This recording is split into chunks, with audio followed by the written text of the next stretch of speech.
3월 4일 하늘에서 내리는 일용할 양식 하나님의 말씀은 창세기 17장 1절에서 14절까지 말씀입니다. 아브라함이 99세 때에 여호와께서 아브라함에게 나타나서 그에게 이르시되 나는 전능한 하나님이라 너는 내 앞에서 행하여 완전하라.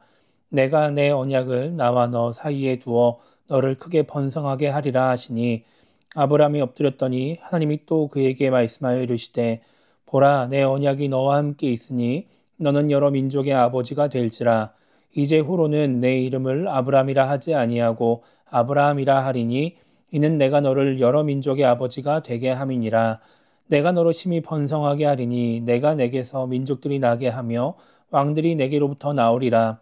내가 내 언약을 나와 너 및 내 대대 후손 사이에 세워서 영원한 언약을 삼고 너와 내 후손의 하나님이 되리라. 내가 너와 내 후손에게 내가 거류하는 이 땅, 곧 가나안 온 땅을 주어 영원한 기업이 되게 하고 나는 그들의 하나님이 되리라. 하나님이 또 아브라함에게 이르시되 그런즉 너는 내 언약을 지키고 내 후손도 대대로 지키라. 너희 중 남자는 다 할례를 받으라.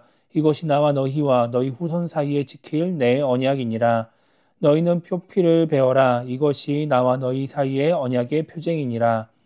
너희의 대대로 모든 남자는 집에서 난 자나 또는 너희 자손이 아니라 이방 사람에게서 돈으로 산 자를 막론하고 난 지 8일 만에 할례를 받을 것이라.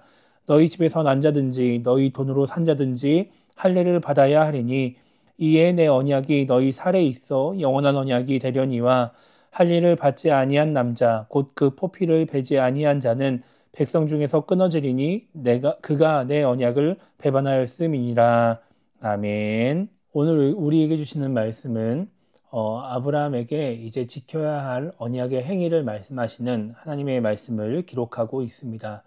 1절 말씀 보면 아브라함이 99세 때에 하나님이 나타나십니다. 그러면서 너는 내 앞에서 행하여 완전하라 이렇게 말씀을 하시죠.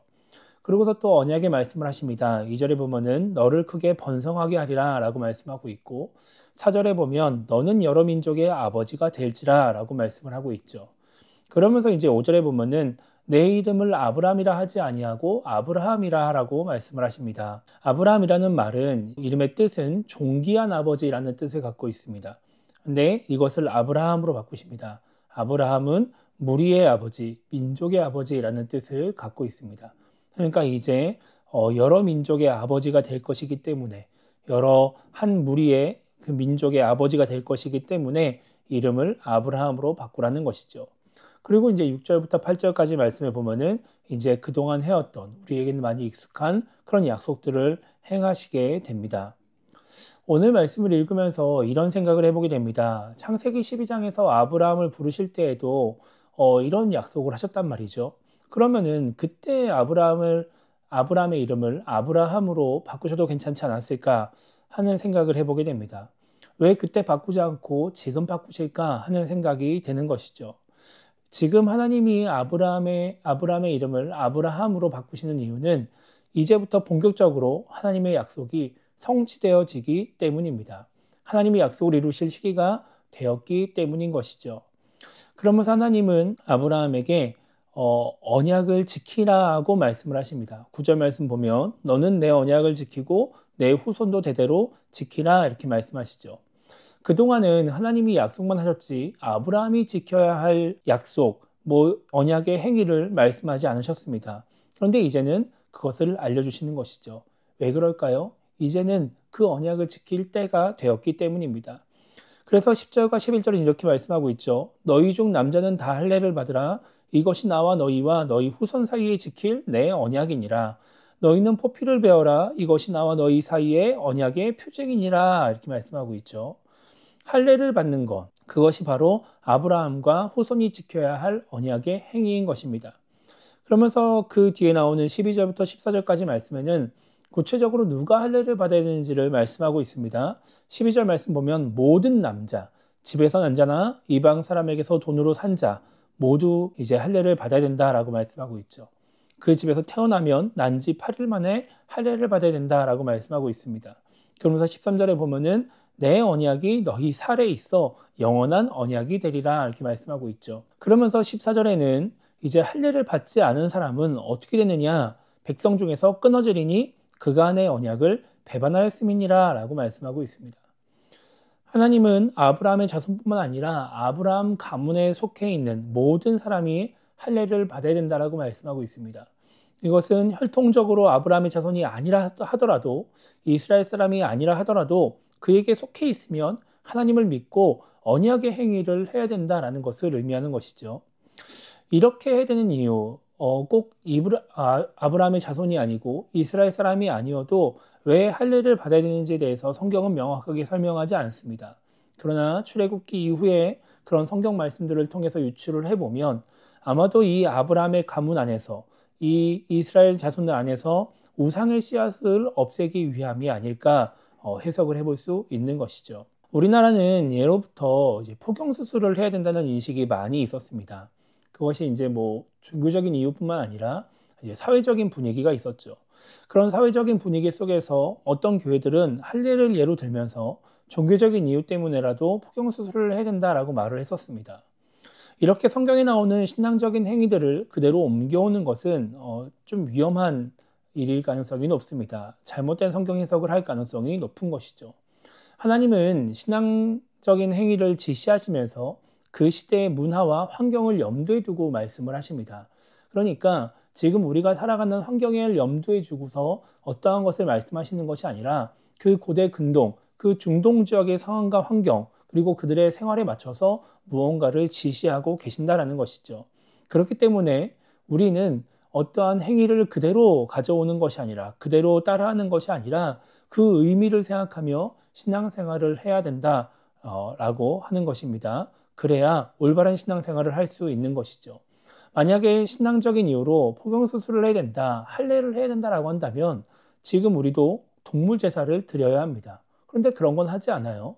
그러니까 어떤 거는 그대로 따라오고 어떤 것은 하지 않고 이렇게 하는 것은 좀 이율배반적인 성경 해석이라고 볼 수가 있는 것이죠. 그렇기 때문에 우리는 그 행위를 그대로 따라하기보다 그 의미를 생각하며 신앙생활을 하는 것이 더 올바른 신앙생활이 될 수 있는 것 같습니다. 아브라함이나 이스라엘 자손들에게는 할례라는 행위가 중요했지만 하나님에게는 할례라는 행위 자체보다 그 의미가 더 중요했습니다.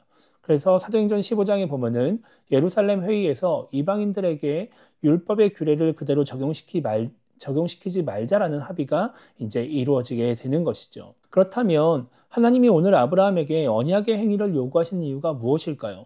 그 이유는 하나님이 공의로운 하나님이시기 때문에 그렇습니다. 이제 하나님은 이제 그동안 약속하신 말씀을 실천하실 것입니다. 그러니까 아브라함에게 그 약속하신 복을 주시려는 거예요. 그러기에 앞서서 하나님은 아브라함에게 하나님을 향한 믿음을 행위로 표현하도록 요구를 하십니다. 그렇게 믿음을 행위로 표현하는 그 언약의 행위를 하면 그것을 근거로 은혜를 베풀어 주시는 것이죠. 반대로 그렇지 않은 사람은 언약의 행위를 하지 않았기 때문에, 하나님을 향한 그 마음을 행위로 표현하지 않았기 때문에 백성 중에서 끊어지는 것이고 은혜를 주지 않는 겁니다. 그렇게 해야 믿지 않는 사람이 그 아브라함에게 주어진 그 복을 놓고서 항의를 할 때 혹은 불평을 할 때 하나님이 대답하실 수가 있는 것이죠. 그래야 공정한 하나님이 될 수 있는 겁니다. 이러한 하나님의 방법은 지금 이 시대를 살아가는 우리에게도 동일하게 적용이 됩니다. 하나님은 우리에게 은혜를 베풀어 주시기 전에, 뭔가 특별한 일을 행하시기 전에 우리에게 무언가를 요구하실 수 있습니다. 하나님을 향한 그 믿음을 표현하는 행위를, 하나님 말씀에 또 혹은 하나님이 주시는 감동에 순종하는 행위를 요구하실 수 있는 것이죠. 그때 우리는 순종해야 합니다. 그 말씀을 따라야 합니다. 그래야 공의로운 하나님이 주시는 그 은혜를 누릴 수가 있는 것이죠. 하나님이 은혜를 주시기 위한 조건이 충족되기 때문에 우리에게 은혜를 베풀어 주실 수 있는 것입니다. 많은 신앙인들이 하나님을 향한 마음을 행동으로 표현하려고 하지 않으면서 하나님의 은혜는 누리려고 합니다. 성경적으로 봤을 때 쉽지 않은 일입니다. 그래서 우리는 하나님의 말씀에 귀를 기울이고 관심을 갖고 있어야 합니다. 그래야 그 기회를 붙잡을 수 있고 하나님의 은혜를 누릴 수 있기 때문에 그런 것이죠.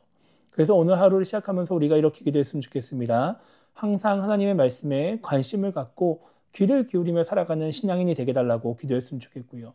하나님이 무언가를 요구하실 때 거부하지 않고 순종하는 그런 신앙인이 되도록 기도했으면 좋겠습니다.